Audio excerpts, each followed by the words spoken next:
All right, you guys. Today we're going to start with a scenario. Well, it's not that new, but you get the point. It's called "Am I the Asshole?"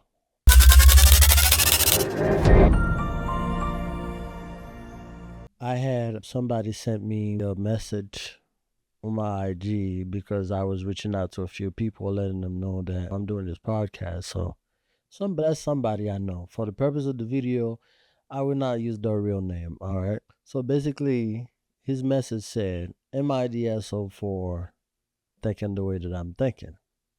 Here comes the story. Hi, my name is John, right? And my homeboy name is Jimmy. So we gonna keep it this way. Remember, John sent me the message explaining the situation about him and Jimmy. So yeah, my name is John, and I'm a photographer, videographer, all that stuff. Jimmy is my homeboy. He started a little bit before me, but we cool, we friends. We work we work together. When I just got started with my photography journey, Jimmy was been doing his thing. He wasn't as big. When I say big, I mean like popular wise, but he was still doing his thing locally and whatnot. Right. So when I started in the photography business, he hit me up because after I posted a few photos, he hit me up and says, "I kind of like some of your photos. We could work together, right?" So that's Jimmy saying that to John. And then John said, "All right, cool." All excited and all that because, mind you, Jimmy been doing this for a minute now, as far as John knows or can see. So just getting his gears, getting everything started. So Jimmy started calling him like, "I got a gig, I got this wedding, let's go with me." John like, "Bet, no problem, I'm down anytime." Jimmy like, I got this party the next time." John like, "Listen, bro, wherever you need me, I'm here. I need the experience. I need the shoot. I'm down, right?" And then it got to a point, right? I'm just paraphrasing everything right here. It got to a point where basically Jimmy is comfortable enough to send John on doing gigs. You know what I mean? So now Jimmy is being booked 2 gigs, 3 gigs in a day, and then he's like, "Okay, I can't pull up to this one. Can you go do it for me?" And John like, "I bet." This entire time, there's no conversations about how much money. There's no money conversations, right? Because Jimmy would pay John whatever, anything. And then again, John just started, so whatever he can make is better than nothing. You know what I mean? So they going on gigs, they going on gigs back and forth, back and forth. Now John is getting is getting a lot better. Not even say a little bit. John is getting a lot better with his craft to where, okay, now he's starting to do his own thing, find his own groove. And Jimmy ain't had no don't have any problem with that. You know what I'm saying? So boom. So they keep going, they keep working gigs or whatnot. Now it gets to a point, John decided, okay, now I have my own company. It started being booked, recognized enough. He got his name legally, do all the stuff for his company. So he registered everything. So now he ready to roll. Now John been learning every day, every single day on YouTube. All right.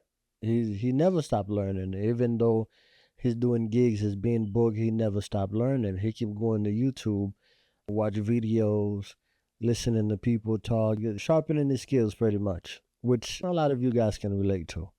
But John keep doing this thing. He's doing this thing every day, every time. And then their business, both of their business, I guess, is growing. But John is growing faster than Jimmy is. Reason why Jimmy is not growing as fast is because along the line he stopped learning. And then he stopped learning. He is one of them, probably one of them people that's kind of like, "I've been doing this for X amount of years now. I know everything I need to know about photography." Meanwhile, photography is a growing business. There's AI being involved. There's so many different things being involved that whatever 10, 15 years ago, it doesn't mean they don't apply here. The basic still applies from back then until now, but the rest of the skills, getting better at your craft is a thing that you have to keep doing. So this is, and then again, John is just getting started doing this thing. And now John got to the phase where he's learning about how to properly structure the business, as in like put the price in, how to price yourself, how to have different packages, how to offer this, offer that. Learning all of that, the business aspect of the craft, the photography, videography. So John like, okay, because everybody online been saying this is how you should do it. You're supposed to do it. This is how you go about it. So John is following that. Now, over the years, come to find out that Jimmy, that's been doing this for years now, don't have a business structure like that. He just goes with the flow. You call him, he give you a price, it is what it is, and then we're good. Or it's not, he doesn't have a website, he doesn't have, well, he has social media links, but mainly his own website to where people can go and check out his work and all of that. He don't invest in that, he don't believe in that, and then he's just staying local. And mind you, he's big, not that big, but he's known a little bit locally. You know what I'm saying? Around the area. And then what John is learning beside that is also Jimmy don't have specific prices, don't have packages. Now John is learning that damn Jimmy ain't got no packages, and John been doing this thing for a minute now. So he just like, what? I'm not even gonna bother with that. I'm gonna do my own thing. I'm gonna let Jimmy do his own thing. And then again, Jimmy still calls to go on gigs. They still going gigs. You know what I'm saying? They still doing this thing. John like, I ain't tripping. You my homeboy. We cool. Whatever you want. Whenever you call me, I'm there for you. You feel me? Now, this is where the question is coming in. Jimmy don't have packages. He don't have a set price for the services he's offering. They live in the same community. John have different packages for everything, for portraits, events, engagements, weddings, all of that. He got different, like at least 3 packages, right? Like most of us do, we have at least 3 packages. So because John started to have these, and then he's like, he realized that Jimmy haven't been charging the okay or the right amount. You know what I'm saying? I know there's no such thing as a right amount, but Jimmy haven't been doing his homework and charged properly for the services. And then the stuff that he's been offering is almost like he's killing the business in a way. Because what he's doing is like he's saying he'll take the picture. Let's say he charged $200, right, for a gig, for an event, which is crazy for a 4 hour, 6 hour event, $200. But let's just say this is what it is. He's charging that, right? Now, as he's charging $200 for that event, he's giving the client all the files, all the photos he took for the night. It could be 600, 800. I mean, he's giving all that to the client. Again, when Jimmy called John, John don't even ask no question. He just go and do it.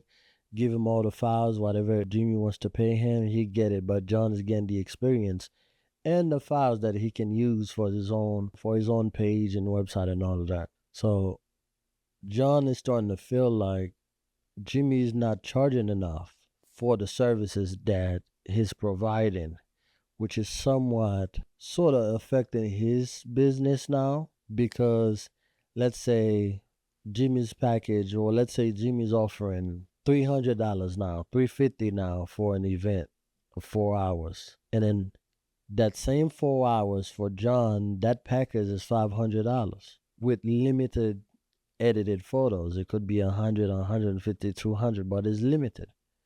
Versus John is offering the same thing. Versus Jimmy, my bad. Jimmy's offering the same thing for lower and giving a lot more.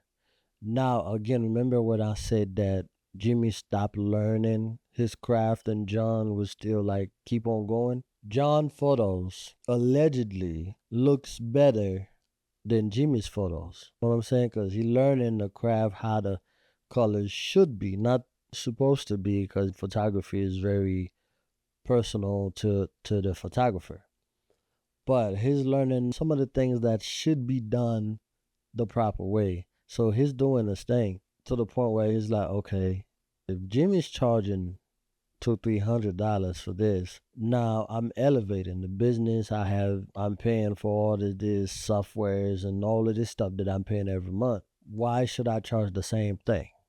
So now you got packages. John got packages to offer. But at the end of the day, John feels like, damn, why is Jimmy not willing to add to his packages? Because sometimes what happened is when they call Jimmy and he's not available or anything like that, Jimmy now would send them my way.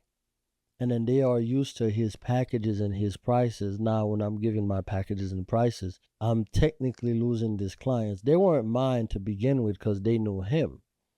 But I'm not even to make money off of that because he's offering something that is impossible for the same price that I have different limitations for. You know what I mean? So that's the question is, do you think John is the asshole for feeling like this man is killing the business as far as pricing because he's not charging enough? For the same thing, he's not charging enough. And they both have good gears. They both shooting in good lens, good cameras, all this stuff, good lighting and all of that. The files are different, the edits are different, of course. They two different photographers, right? But they live in the same community. So do you personally think that John is being an asshole? Or what kind of advice would you give to John, and how would you work around that? So that's the question for the day. Am I the asshole? All right. So yes, welcome back. Thank you. You tuning into JP Visual Voices, and I'm your host, Ouija. So now, this thing that we did is like a little icebreaker. You know what I'm saying? For the people that's listening, watching. There's not much to watch, but beside me just talking and to two different cameras, one here, one there. But again, I've heard these stories so many times, and then I would like to know what y'all think about this type of situations. Now, again, if you made it this far, if you're still listening or if you're still watching and listening, like on YouTube, go under the comment, leave a beautiful comment to what do you think? What are your suggestions? What are you thinking at the moment? What do you think that John should do, or do you think he's an asshole and all of that? Leave it in the comment down below. And again, thank you for tuning in because we appreciate you. Hopefully, you already listened to the other 3 different podcasts that we did. If not, check it on the link down below. I should have them on the list. Or just check out the whole page. Subscribe, like, share, subscribe. Check it out. It's nothing crazy. And then if you are listening, remember to give us a good rating because that's the only way that this audio podcast will know that we even exist. Right now, I'm not looking for big things right now. I understand everything is a process, just like I started my business is a process. But what I'm looking for right now is I'm trying to get 100 subscribers on YouTube. You know what I mean? Something light. All right? And then I'm trying to get at least 500 listens or downloads on these different audio podcasts. Something light. You know what I mean? Something light. Now, keep in mind, I have different tiers. I have different things coming up for a lot of you guys, especially whoever started with me from day one and still is right now and still waiting for what's to come. I will have specials for you guys. I will have ways that you can earn. You can earn something. You can earn money. You can win, maybe, you never know. Maybe win a lens, win a tripod or something. Especially, this is mainly for beginner photographers, especially in the portraits and wedding industry. This is not for the pros. But again, if you're a pro, you just listen, you just like love listening to photography stuff, then welcome or welcome back because I'm sure whatever I'm going to offer in the future, you already have it. I mean, you already have it. So, but then again, it's never too late. It's not a crime to have 2 of the same thing. Sometimes it helps. I wish I had another 35 to 150 right now because I love this lens, but it is what it is. I don't. But it is what it is. They expensive. I don't have a real reason to buy a second one yet, but I would love to. And I feel like if I had two of them with both of my cameras, I would never go anywhere else. I would never switch up to another lens unless I'm doing something very specific that I need a 1.8. I don't have the money to buy anything 1.4, 1.2. The lowest I have is 1.8. And yeah. So again, welcome back. Appreciate the help us grow, help us become a name, become something. You know what I mean? So we here to just chit chatting, all right? So, all right, let's take a deep breath, guys. Sorry for the audio listeners, must be loud in your ears. All right, so cool. Now, let's start with, I would like to start with this segment right now, right? So, well, we ain't even gonna talk about the intro. You already start your photography. Basically, you thought about starting your photography business. You bought your gears. You find, again, from my last episode, you find out where and how you can purchase your gears for free, some of the locations, some of the places online that you can. And then now you're ready to start. You got your gears, right? You got your gears now. You have a little bit of time. You ready to shoot. So, how do you actually start with photography? I think that would be the question for the day. How do you actually start with your photography journey today? This is the way to start. I'm sure by now most of you guys already went on YouTube or Google or anything like that, learning about shutter speed, ISO, and aperture, or the f-stop as they call it, right? So basically the exposure triangle as they call it. Or if you don't, for the people that don't know the exposure triangle, let me put it in context for you guys to understand. All right, I'm gonna just put it like this. Again, this is not a pro. They said you become a pro once you start making money off of it. So I guess I'm a pro. But again, this information is information that you can find anywhere. All right. When I'm setting up my camera for a shoot, I know what type of lens that I have already. All right. So let's say, for the sake of this conversation right now, let's say I decided that I'm using the 50 f1.8 from this camera. So let me look at this camera right now. So I have a portrait. My nephew, my niece. I just bought my camera. I'm excited. Now I want to shoot some files, some photos. All right. And then again, I purchased my first prime lens, budget lens that everybody keep talking about, that nifty 50, which is this one. All right. So I need to learn a little bit more. Now, I set my camera because I know I want to shoot at 1.8 because that's what we all do when we buy a prime lens. We go straight up to, we want to shoot wide open. We want the background to be as blurry as possible, and everything else is later. That's how we set it up. So now I know I want to shoot at 1.8. So I put my aperture on the lens at 1.8, right? And then the next thing I go to my ISO. Based on photography rules, you want your ISO to be as low as possible. A lot of cameras I've seen, they go as low as 50 ISO or 100. All right. So again, I'm skipping. So let me go back a little bit.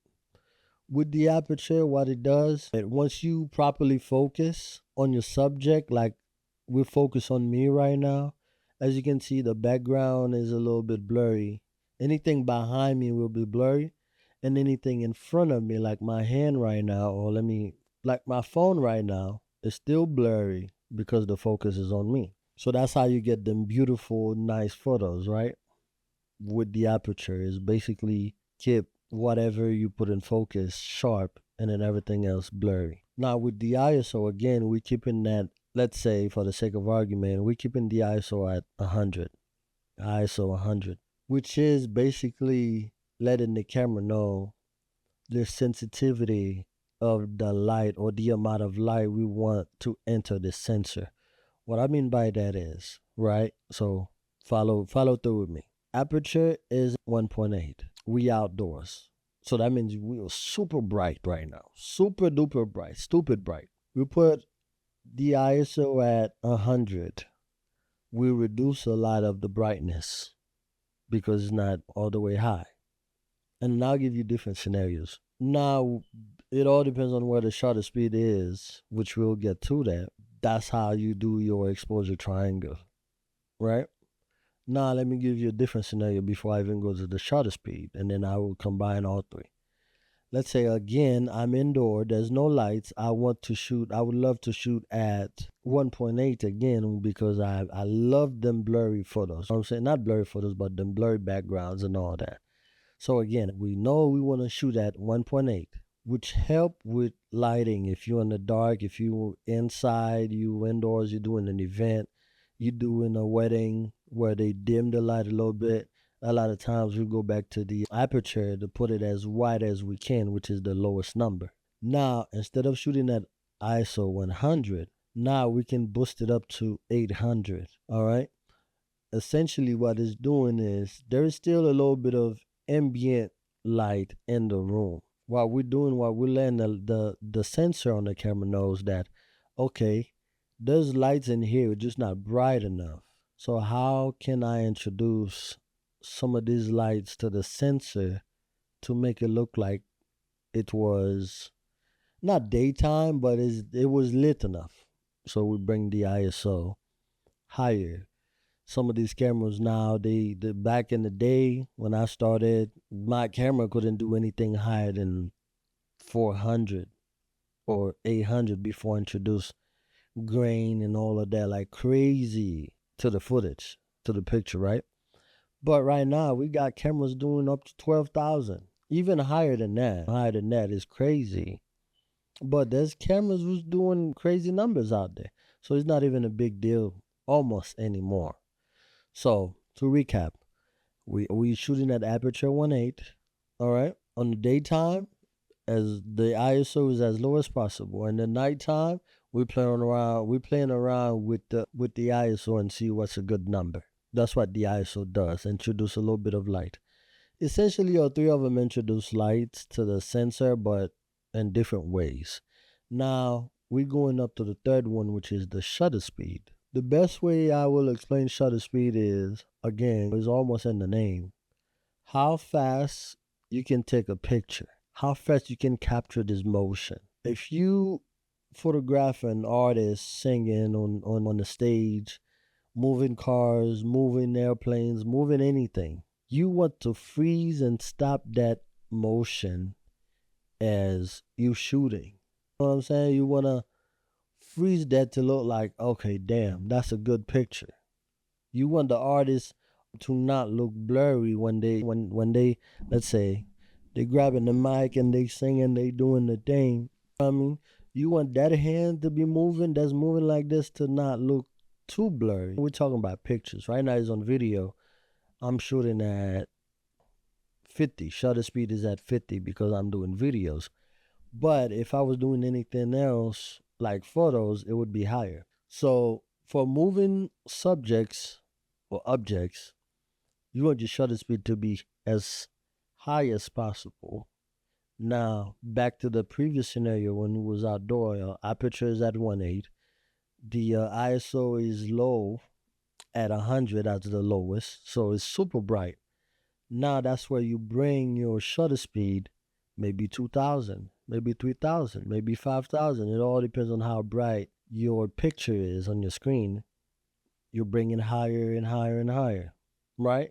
And then now, essentially, the higher the aperture number, the darker the frame is, but also the sharper or the more you can freeze the motion. If you doing basketball, we're talking high shutter speed at a couple thousands. You know what I mean? But let's say, like, again, we're gonna go from the outdoor to the indoor. So we outdoor, we wanna do some portraits. Shutter speed is 2,000, 3,000. It all depends again how bright we are. Now we're good. we have proper exposure. Then you have to work around and see how you want it exactly to look. You know what I'm saying? But this is the first idea. When you're outdoors, your shutter speed is higher, everything else is lower. If you want to shoot at aperture 1.8, again, the bigger the aperture number, the darker your frame is as well, just like shutter speed. So if we're shooting at aperture 8, you know what I'm saying, f8, your scene is gonna be dark, and then your background is not gonna be out of focus anymore. All right, take two, take two, take two, take two. So basically, if you do put your shutter speed at a higher number, it's gonna be darker, and then everything else will be in focus. Now let's go back to the example was given on the outside. You bring the shutter speed higher, everything you back in focus, you good. Now let's go for the inside now, for the indoors, right? Again, remember for the indoors, the settings we had, let's give it a number, right? The settings we had was f1.8. Again, like I said, with this lens f at 1.8, that's the lowest it can go. You know what I'm saying? So we shoot an f1.8, and the ISO, for the sake of argument, let's say we put it at, I don't know, 1200 or 800. Let's just say 800, right? And then instead of us being at 2000 or couple thousand earlier when we was outside, now shutter speed is gonna be lower to compensate for the lack of light we have inside. Outside, let's say we had a cloudy day or a sunny day, so we have a lot of light, natural light. On the inside, a lot of time if it's an event or a wedding or something like that, they dim down the light a little bit, so now we have less light to work with. So the way I set up my camera for indoor is, again, aperture is the lowest that I want to shoot at. If I want to shoot with this Sony lens at f1.8, I set it up first for the aperture f1.8, right? And then if I want to shoot now with this 35 to 150 lens, which has a variable aperture from f2 to f2.8, once you go closer to 150. You know what I'm saying? If you at 35, you at f2, and then you go higher, you like 2.2 and 2.5 and higher and all that. Because I know the number will change, so I set this lens to f2.8. So even if I drop down to 35, I'm still at the same lighting. Even if I bring it up, I'm still at, well, not, when I said drop down, zoom in, zoom out, I'm still at around the same lighting. So again, we still focus on this lens, the 50 f1.8. We going to set it up 1.8 for indoor to let in more lights, ambient light. Now, instead of going to our ISO first, I go to the shutter speed that I want to shoot at. I'm pretty steady with my hands usually, so it all depends on what type of camera. We're gonna get to that in future videos and all that, but I'm okay with being steady for a little bit. So I'll put my shutter speed. I like to shoot at 1/60th of a second or 200. A lot of time I start with 200 of a second f1.8. Now whatever I need, if I need more light, before we even get to flashlights, you know what I'm saying? We won't get there. But if I need more, that's when I go to my ISO instead of leaving it at 100 and put it as high as I possibly can.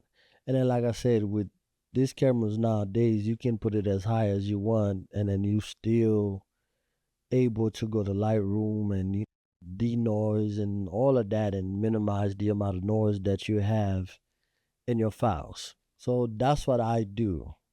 Because a lot of times if I'm indoors, unless I'm doing sports, I'm not doing that fast of movement to where I need like shutter speed 1,000, 2,000 or anything like that. Again, we're doing portraits, meaning we're doing people talking and walking. Possibly kids running around, not as much, but bride and groom dancing. If it's a party, people just moving around and dancing and all of that. Yeah, you're gonna take pictures. You know what I'm saying? You need a flash. I'm not gonna lie, you need a flash, a speed light, something you need for this type of times. But before we even get to flash and explaining why and how to use a flash and all of that, this is the basic. All right, is learning your exposure triangle, which is aperture, shutter speed, and ISO. Once you master those three things, it don't matter which type of camera you're using, it's the same concept. It don't matter which Hollywood movie that you are watching, they're using this three concept and then they build around it. That's when the lighting comes in. That's when once you really know what you're doing, you can play around with the aperture, you can play around with the shutter speed, even the ISO. You can do a variety of things, but once you have these three things, you master it down, you good to go. It don't matter which brand you using, Sony, Canon, Nikon, Panasonic. It don't matter. You like they say, you name it. It's the same thing you have to do. And the same concept also works for videos because even videos is moving pictures. You get what I'm saying? Videos is just taking a whole lot of pictures per second and then put it together, and then now you have a video of a whole bunch of frames, just like a slideshow pretty much. You take a whole bunch of pictures, you play it on the slideshow, it looks like you doing movements.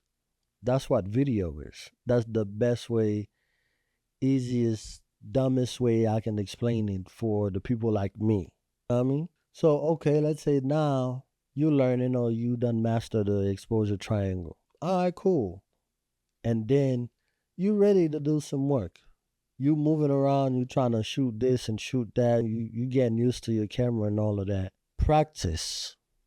Practice. That's the best way for you to go with learning and putting into practice everything that we just talked about, because if you don't practice, then you won't know. You just have to go out there and then start shooting everything. Experiment with the exposure triangle. See when to use and when not to use. See what each one of them do. Like there's cameras right now. Like right now, I am comfortable shooting at ISO 3200. As before, I was not comfortable shooting at ISO 600, 800, 400 because of the camera that I had. Even if I still had the same lens, but the camera that I had was not capable of doing that at nighttime. It would be grainy. But now at nighttime I can. And there's a lot of benefits to putting a few ambient lights in your shots. One of the benefit is, let's say you're doing an event, you're doing a wedding, right? They have these beautiful colors. They have these beautiful lights on the wall that, like, you see I have like this nice red behind me, right? Let's say at an event, the walls are decorated nicely and then the wall is red. You know what I'm saying? So how do you incorporate this light that's behind me, the ambient light, with the light that you're gonna have on the subject like I have now? I have a different light on me and then a different light in the background. For the people that's watching, that's what it is. The setup is a red background. I have my PC set up behind me, my editing section behind me, and I have a light on my right that is a different color. How do you plan or put it together for the exposure triangle? Again, we're going back to photos. If I was taking a picture, right? Right now, I'm doing videos. I'm at shutter speed at 50, 1/50th of a second. I just like to say 50. My aperture is at 2, f2, because I'm not zooming in and out. I have this camera for me to switch the angles instead of zooming in and out. But I'm shooting at f2 right now. My ISO, I believe, is at 1,000. 1,000. And there's no proper rules. There is proper rules, but once you start to do your thing, you're just gonna have to do what works for you. know what I mean? You just have to do what works for you, because I know a lot of people like to count it like this: from 50 to 100. It's kind of like double up your settings, which count as one stop higher, one stop lower. At 50, the next stop higher would be 100. Even though there's a lot of different numbers in between, but the next stop higher would be 100. From 100 to 200, from 200 to 400, from 400 to 800, from 800 to 1600. Now I'm at 1,000. I'm at 1,000, so I'm nowhere near the rules of 100%. This is how it's supposed to be. No, it is, you do your thing.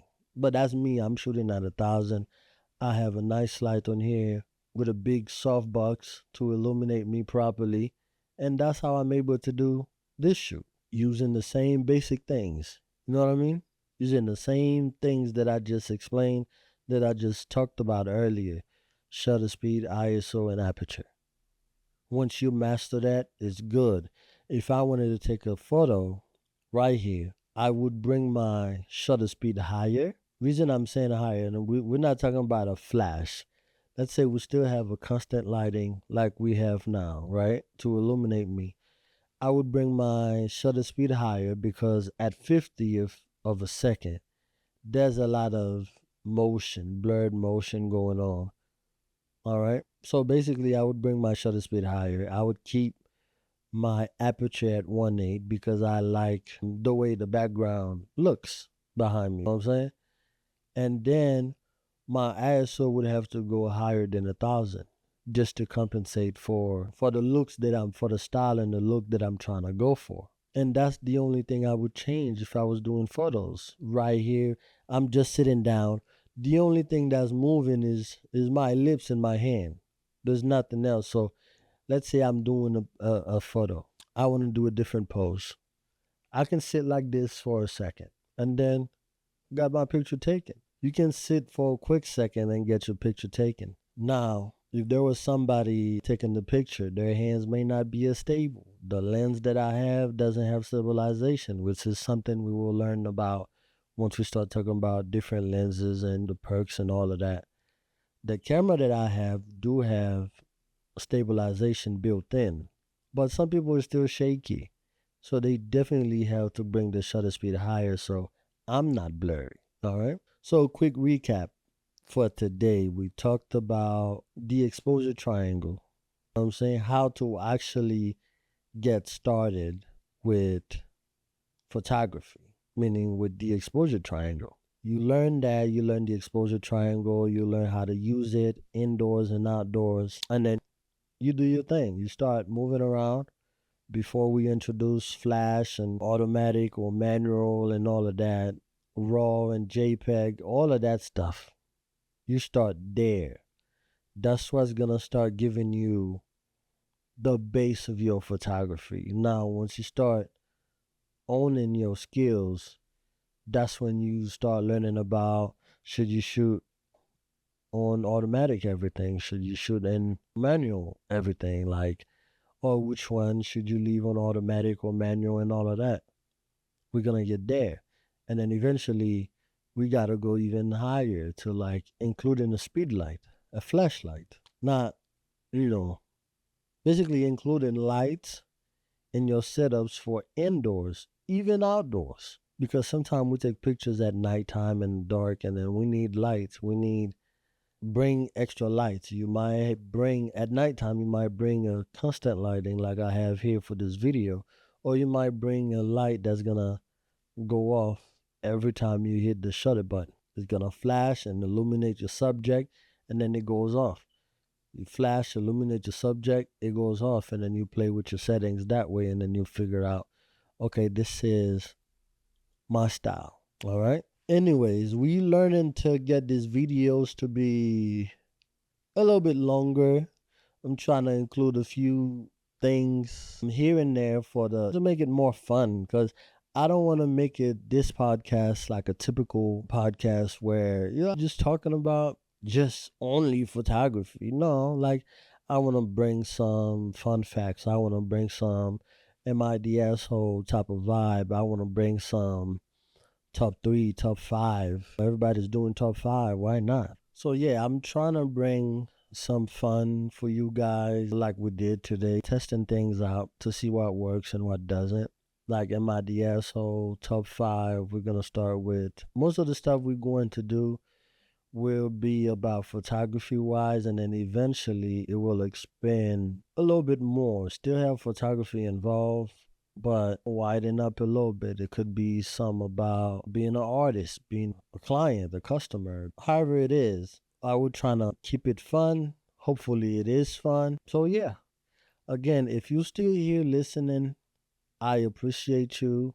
JP Visual Voices appreciate you. It seems like we getting along a little bit. So also let me know, how did you find out about this podcast? Where did you find out about this podcast? I would like to know. I would like to see where you guys from. If you watching on YouTube, let me know when was the first time you heard about us. If you listening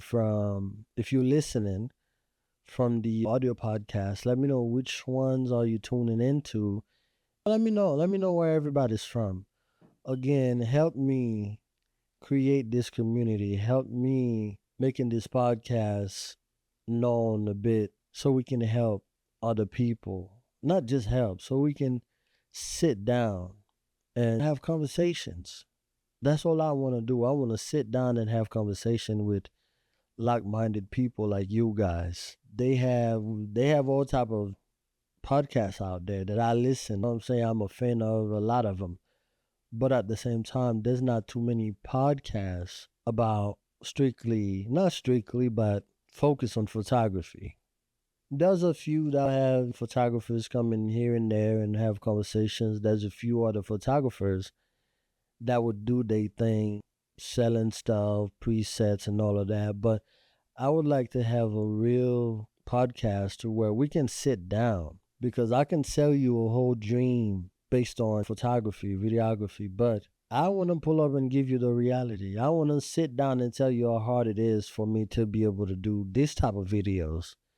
I want to pull up and tell you, show you the behind the scene to see exactly where I'm at, because where I'm sitting at, based on what I see on the videos, this spot looks really nice. I got my nice little clear table, PC in the back, 2 monitors, actually 3 monitors, but you can only see 2 right now.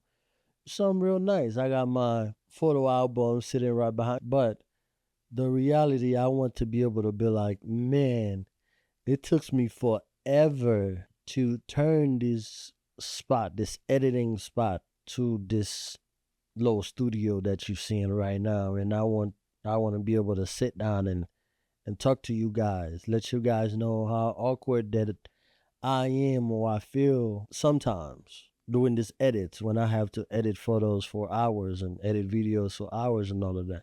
And also, eventually, I want to be able to take you with me to my editing process, to my presets, even the funniest names that I name my presets and all of that. Just the reality, the truth, my truth, should I say, about that. And yeah, one day I might even show y'all the gears that I've been buying. And then you can decide, hey, damn, okay, I can relate.